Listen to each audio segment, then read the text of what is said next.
I'm in northeastern Belgium, in Leopoldsburg, because I finally watched the 1977 classic, A Bridge Too Far. I know, what took you so long? It's a classic, you should have seen it. I know. Anyway, it turns out 80 years ago, this is where Operation Market Garden actually began. Operation Market Garden was an ambitious Allied military campaign in September 1944. The goal was to push 64 miles into the German-occupied Netherlands and establish a bridgehead over the Rhine to create a path for an invasion into northern Germany. This operation involved two main parts. Market, where US and British airborne forces aimed to capture 9 bridges, and Garden, where British ground forces would quickly advance over those bridges with tanks, vehicles and troops. But we won't be jumping out of any airplanes today, we'll be following 30 Corps to Holland. Specifically, I will be walking in the footsteps of Commander J.O.E. Vandeleur, played by Michael Caine in the movie A Bridge Too Far. We'll be starting our journey in the city center, because right over here used to be Cinema Splendid. And Cinema Splendid used to be the headquarters of Brian Horrocks, the commander of 30 Corps. In the cinema hall, Horrocks unveiled the plan to launch a rapid advance into the heart of Nazi Germany in a 2-part operation. After British and American airborne units would capture and hold the bridges, 30 Corps would simultaneously advance from the Belgian border via a narrow corridor, sometimes only a kilometer wide. And of course, Vandeleur was one of the commanders briefed in Cinema Splendid. Unfortunately, the cinema burned down in 1979, with only a plaque to remember what happened here in 1944. Okay, so we're making our way towards the military grounds because 30 Corps is going to be leaving soon. Let's see if we can find them.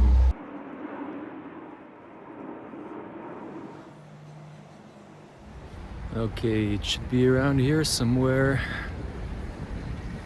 There we go. Just outside of town, I finally find the camp of 30 Corps. Well, that is, the camp of some people representing 30 Corps. And I get to speak with the commander of the reconnaissance unit as he explains the route they will be taking. We are in Leopoldsburg, in some lovely, damp, dark, wet Belgian woods, to launch up the route, also known as Hell's Highway Route Club, the 30 Corps axis. We are going to Valkenswaard, Eindhoven, Weigel, Nijmegen, all the way up to the piece of ground below Arnhem. But before going to the Netherlands, the commander ordered me to go to Joe's Bridge across the canal. This bridge needed to be secured before 30 Corps could make their way north. Well, who is Joe? J.O.E. Vandeleur, the commanding officer of the 2nd Battalion, the Irish Guards. They were part of Guards Armoured Division within 30 Corps, and they had managed to push up across the canal and take a valuable bridge and form a bridgehead, which was the launch pad for this Operation Market Garden for 30 Corps. Very small, but very, very significant. Okay, so the instructions are clear. I will move to the bridge while 30 Corps will take the roads. And it won't really be a fair race because 30 Corps consisted of some 50,000 men and 1,500 vehicles in 1944. So to quickly advance into the Netherlands was no easy feat. And today as well, just the amount of vehicles gathered here is nothing short of impressive. Here in LTF, we've got a wide variety of vehicles representing all of the different units and organisations that took part in the operation. There's the logistics, there's the engineers, there's the signals, communications, the ambulance units. We have a number of the reconnaissance corps, who were the eyes and ears of the commanding officers of the divisions and corps. We also have some lovely Humber vehicles, which are very rare. We've got an armoured car, we've got some Sherman tanks. We also have some reconnaissance vehicles and a smattering of Jeeps and Bedfords and Dodge and Chevrolets and Canadian vehicles. And those are the smaller ones. There's some particularly interesting... Okay, so plenty of vehicles. Time to get this show on the road. But of course, 30 Corps being British, first there has to be morning tea. And some toast. And then some more tea. And maybe some ointment for those itchy army trousers. But slowly things start to get moving. Trucks are being loaded, engines are being smelled,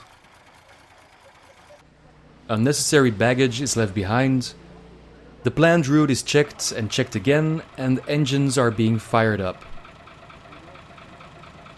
And before noon, 30 Corps is finally on its way.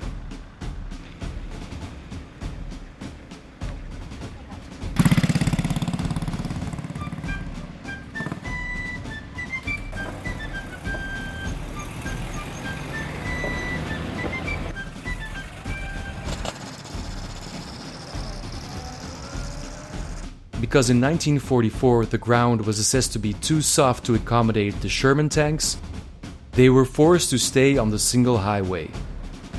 As 30 Corps advanced northeast, it became obvious that the highway was prone to traffic jams and was extremely vulnerable to enemy counterattacks.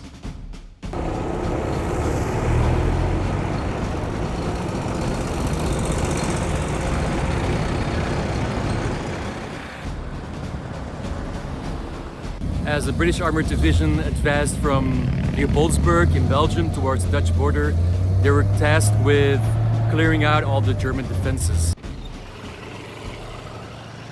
Vandeleur and his Irish guards took a slightly different route to secure Bridge number 9 before 30 Corps arrived. So that's exactly what I will do.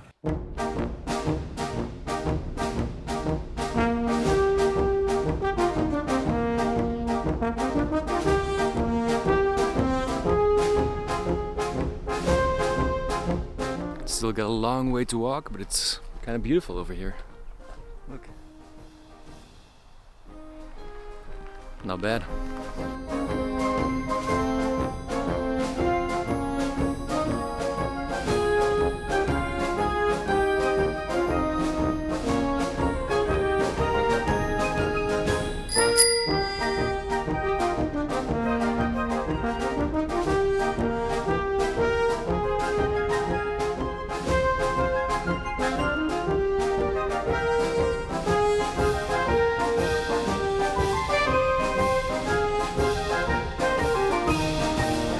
After about half a day's walk, I finally arrive at the canal. On September 10, 1944, British forces under the command of Lieutenant Colonel Vandeleur took this bridge over here. The bridge did not fall into British hands without a fight. It had been captured by the Irish Guards in a surprise attack on the Germans, but the Germans did not give up the bridge so easily. For days they tried to recapture the bridge with counterattacks, but the Irish Guards held their ground. Once Bridge 9 was secured, 30 Corps could get into gear and hurry over the canal, towards the Dutch border and towards the airborne units.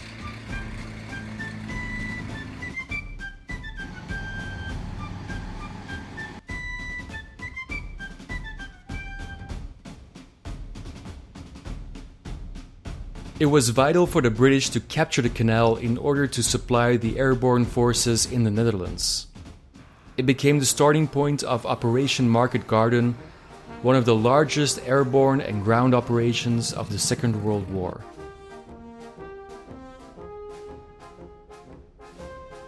From here, the Allies aimed to advance through the occupied Netherlands, liberate key cities such as Eindhoven and Arnhem, and secure bridges over the Rhine.